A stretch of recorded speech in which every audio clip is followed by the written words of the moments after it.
গ্রামবাসীদের চাকরি চাই, চাকরি চাই, গ্রামবাসীদের চাকরি চাই, চাকরি চাই। 2008 সাল থেকে রেশমি কোম্পানি কারখানার জন্য জমি অধিগ্রহণ হয়েছে, কিন্তু এখনও পর্যন্ত কারখানা আর গড়ে উঠল না।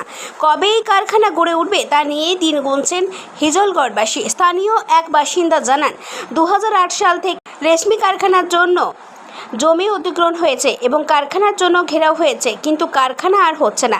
এ নিয়ে গ্রামবাসী ও কারখানা কর্তৃপক্ষের সাথে বারংবার বৈঠক হলেও হচ্ছে না কোনো সুরাহা। এমনকি কী কারণেই বা কারখানা হচ্ছে না তা স্পষ্ট কি জানাও যাচ্ছে না।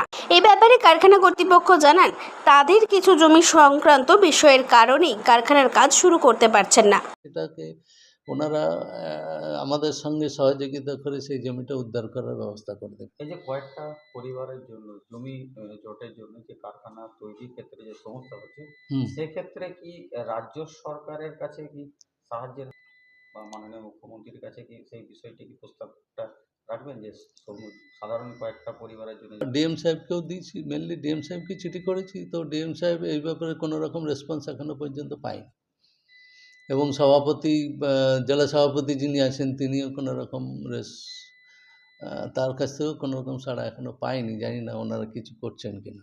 এই যে সমস্যা হচ্ছে যে কয়েকটা পরিবারের জন্য শিল্প তৈরি করছে না, সেক্ষেত্রে যদি এই সমস্যাটা দীর্ঘস্থায়ী হয়, তাহলে কি এখান থেকে সমস্ত কিছুই আপনারা কি গুটিয়ে নেবেন বা শিল্প?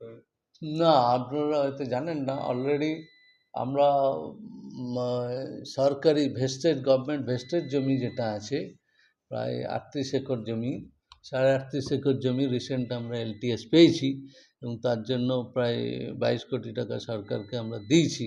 সুতরাং আমাদের উদ্দেশ্য যে প্রজেক্ট শুরু করা নয়, এটা কখনোই নয়। এবং আরও 15.5 একর জমির আমরা আমাদের নবান্নতে বোধহয় পড়ে আছি, এবং ক্যাবিনেট মিটিং হলেই বোধহয় ওটাও স্যাংশন হয়ে যাবে। তো সেখানেও আমরা যদি এই পদক্ষেপ নিচ্ছি সমস্ত দিক দিয়ে, জমি কেনা চলছে, ছোট ছোট যারা দিতে চাইছে, যারা রাজি আছেন তাদের কাছ থেকে নেওয়া তো চলছেই, কিন্তু এইটা কিছু লোক, মাত্র কয়েকটা লোক, 4-5টা ফ্যামিলি, বারবার বলছি মাত্র 4-5টা ফ্যামিলির জন্য প্রজেক্ট আটকে আছে। কারণ লেআউট করা যাচ্ছে না, তাদের জমিগুলো বিভিন্ন জায়গায় ছড়িয়ে ছিটিয়ে আছে, একদিকে নেই। যদি তারা জমি দিতে না চান, তারা যদি আমাদের এক্সট্রা জমি কেনা আছে, সেই জমি আমরা এক্সচেঞ্জও করে দিতে রাজি আছি যদি আমাদের প্রজেক্ট করতে দেয়। সমাধান না হলে কি সমস্যার সমাধান তো নিশ্চয়ই করতেই হবে, নাহলে প্রজেক্টের তো এত বড় প্রজেক্ট, দরকার হলে আমরা আরও উপর লেভেলে যাব। প্রজেক্টটা তো বন্ধ করা যায় না, এত বড় প্রজেক্ট। বিক্ষোভকারীরা বলছে যে কি